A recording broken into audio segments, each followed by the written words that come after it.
forcing myself to get out of my comfort zone, to do all these things, to go to different places, speaking in public.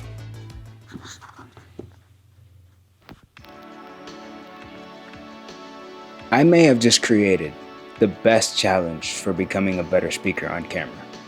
If you're camera shy or think that talking into a camera is awkward or weird, then you just might catch on to something in this video. I've come up with a 7-day challenge that makes every day even more interesting than the last, especially day 4. Here's a little hint. Now let's get out of here. Let me just start off by saying that every single video I've ever made has been scripted. Not that there's anything wrong with things being scripted, but there's always been something that I've wanted to do. Just have a conversation. Like now. And throughout the course of this video, I'm gonna be doing all kinds of different things to see if somehow I can force myself to become a better speaker. Because it can feel a little weird at times, a little daunting even, when I'm trying to have a conversation with myself in front of a camera. I can have a conversation with myself any time of the day off of the camera, but it's different when it's on the camera. And if you're like that too, then you might like this video, because every single day of this challenge, I'm going to be doing something completely and entirely different. All the way from different locations that I'm in, to the different ways that I talk to the camera, to different styles that I use to shoot. And none of it is gonna be scripted. So, if I'm being honest, I'm kind of nervous. You know, I remember a time where these things, they were a lot different. Before the Nintendo Switches, before 3DSs, PSPs, Game Boys, you name it. Because before, there were arcades. And I didn't grow up in the generation that had arcades, that grew up with arcades, like the golden era of arcades. I grew up in a generation that still had arcades. At the mall, at the laundromat, places where you wouldn't normally find video games, where you wouldn't go to play video games, but there would still be video games. Now things are different, because those arcades, they're gone.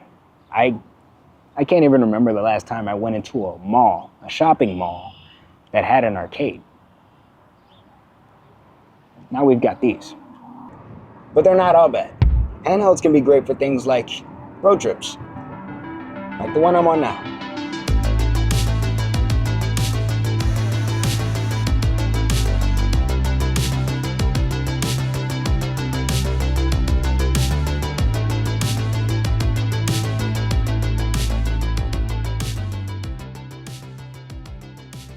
Behind me is Noah's Ark, and this thing is absolutely massive.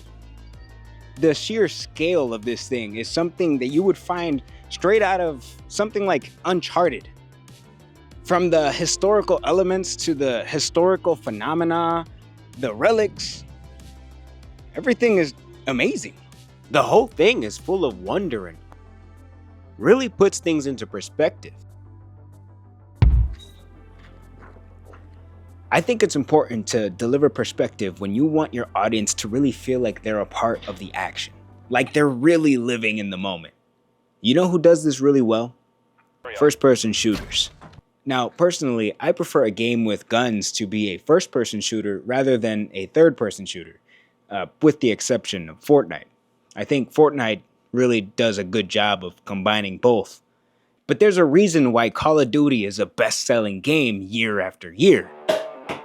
It doesn't matter if you like it or not, you gotta give credit where it's due.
Or maybe you prefer something a little more adventurous, something a little more epic, something like The Legend of Zelda, or an RPG, or my personal favorite, Elden Ring, which I'll be streaming when that DLC drops, so check that out.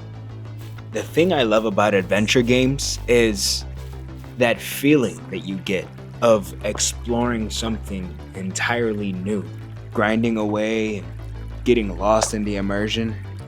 You know, discovering all those tiny details on your own. The ones that let you do things at your own pace. You know, to me, those are the best games.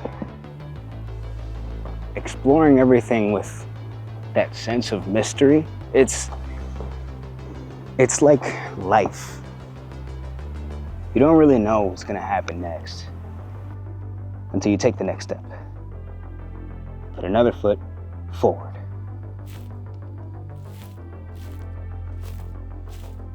Oh, look at this.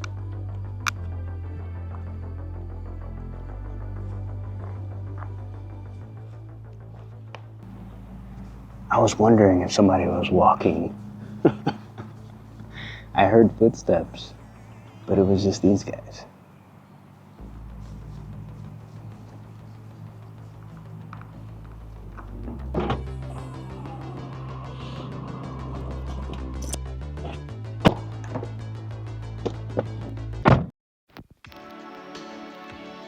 But nothing compares to retro. Hello!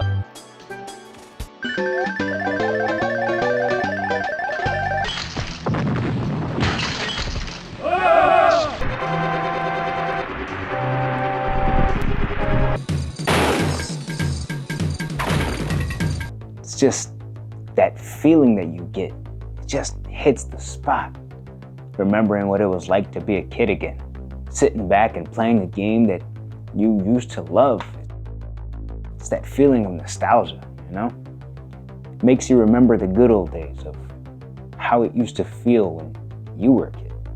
And honestly, if it weren't for these games, I mean, these are the ones that pioneered the industry.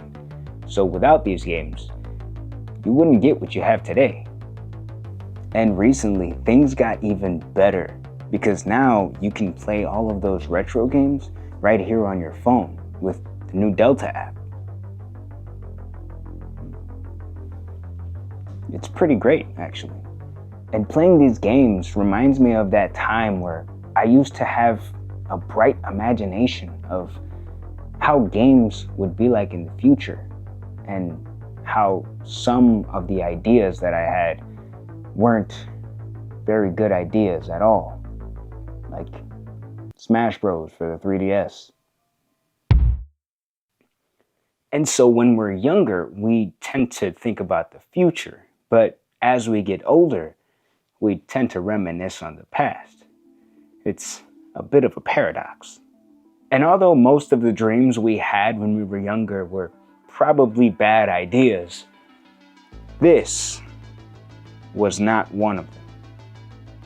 This particular headset is the Quest 3, which is Meta's latest headset, I think. And it's actually the first headset that I've ever tried. It's good, but it's not for everyone.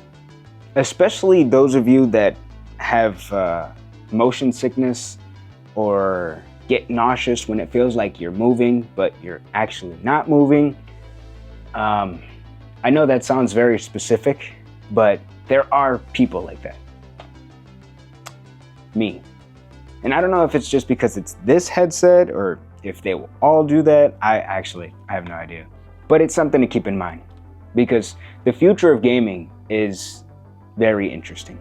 And VR has come a long way in the last decade.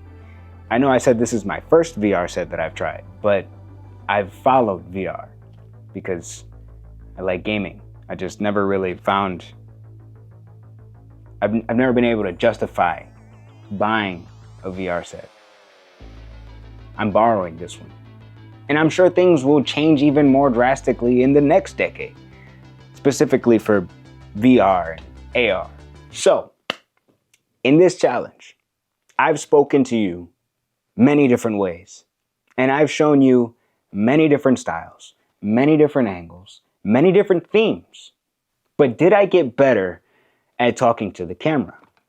Because that was the entire point of this challenge. And the answer, I think, is yes. Absolutely, yes. Talking to the camera each and every day has made me more comfortable with talking to the camera, to you guys, and forcing myself to get out of my comfort zone, to do all these things, to go to different places, speaking in public, made me nervous at first. Oh man, there's a lot of people watching me right now. And I will probably be nervous again when I have to speak in front of a large crowd because everyone is staring at you. There's a camera or somebody holding the camera and you have a microphone and you're just standing in front of a camera. You know, it's curious. You know, people are curious. People want to see what's going on. And I guess when you kind of understand that it doesn't really matter what people are thinking, they're just kind of looking and observing, you get comfortable and it becomes easier. I think more importantly, it becomes fun. And I really enjoyed making this video. I had a blast and I hope you enjoyed it too. So subscribe if you haven't and like this video if you haven't already. And let me know in the comments which one of the themes were your favorite. Because in the future, there's a good chance that I'll make more like it. So thanks for watching, and I'll catch you guys in the next video. And a quick shout out to everyone that was involved in the making of this video. You guys know who you are. Thank you. You're the best.